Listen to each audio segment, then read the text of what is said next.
कबीर साहब के शरण में आए गरीबदास जी के माध्यम से, यानी इनके शिष्य बने।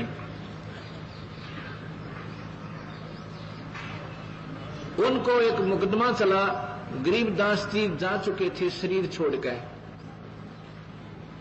उनके ऊपर एक मुकदमा बन गया 302 का, यानी कत्ल का मुकदमा उनके ऊपर बन गया।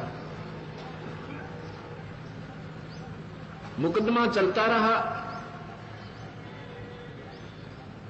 और अंतिम स्थिति आ गई कि कल, यानी अब जो तारीख लगेगी उसके ऊपर फैसला सुनाया जाएगा और 100 की 100 ये बात होगी, 100% कि सजाए मौत होगी।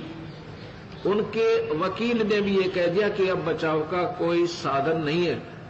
जब अपना ही वकील ये कह दे तो उसका पक्का प्रमाण होता है कि फांसी टूटना है। इस पर उसका पुत्र रोने लग जाता है, कहता पिताजी आज हमारे गुरुदेव होते तो हमें ये फांसी नहीं लगती। उनका पिताजी कहता पुत्र परमात्मा मरते नहीं, भगवान कबीर साहब हमारे साथ है, बेटा घबरा मत। और उनकी यही इच्छा है तो फिर क्यों चिंता करे पुत्र, उनके हुक्म बिना पत्ता नहीं हिल सकता। इसमें भी हमारा कोई भला है, मर जाने में भी, अगर उनकी इच्छा होगी तो।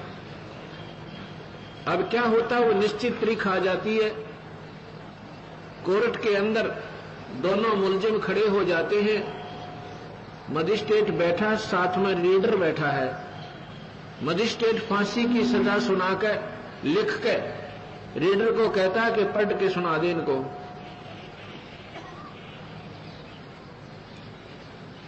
वो रीडर पढ़ के सुना रहा है। मजिस्ट्रेट ने लिखा था कि उनके दोनों के नाम लिखकर कहा, गांव सारा विवरण देकर इनको फलाने व्यक्ति के मर्डर के केस में सजाए मौत सुनाई जाती है। रीडर क्या पढ़ रहा है कि उन दोनों का नाम बोलकर फलाने गांव के फलाना पुत्र फलाना, फलाना पुत्र फला, इनको बाई इज्जत बरी किया जाता है। मजिस्ट्रेट कहता तेरा दिमाग खराब है क्या, तू क्या पढ़ रहा है? अक्के जनाब ने ऐसे ही लिखा इसमें। उसने फिर देखा, वो कागज फाड़ दिया, अपना फैसला फाड़ दिया, दोबारा फिर लिख दिया। कहता ये कैसे लिखागा मेरे से अनजान बने में। दोबारा फिर सुनता है, सुनाता है। मजिस्ट्रेट लिखता है कि इनको सजाए मौत दी जाती है, रीडर पढ़ता है कि इनको बाई इज्जत बरी किया जाता है। तीसरी बार फिर पढ़ के लिखता है, तीसरी बार फिर स्वयं सुनाता है। उसके सामने अक्षर चेंज हो रहे हैं। मजिस्ट्रेट देख रहा है, उसकी आंखों के सामने वो अक्षर एकदम बदल रहे हैं।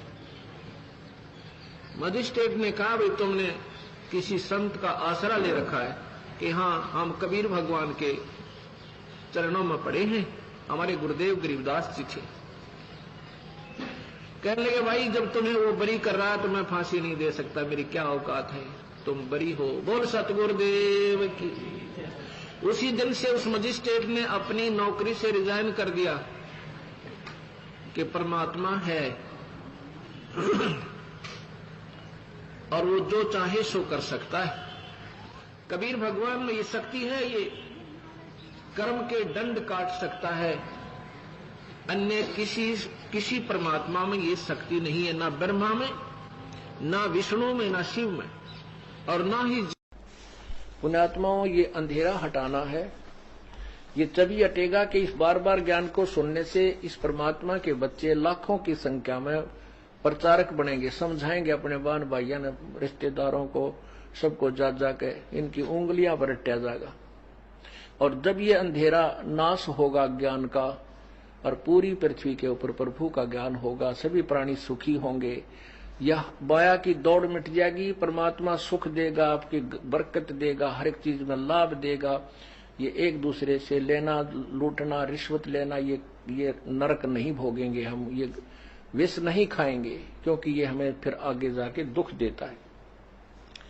हम एक दूसरे को लूटकर धनी बनना चाहते हैं, कभी नहीं बन सकते, वो और कहीं से निकल जाएगा। धनी बनाओगा भगवान और परमात्मा की भक्ति और नाम, उसके निमित्त किया हुआ धर्म। लूटने से नहीं, लुटने से धनी बनता है, परमात्मा की शरण माने।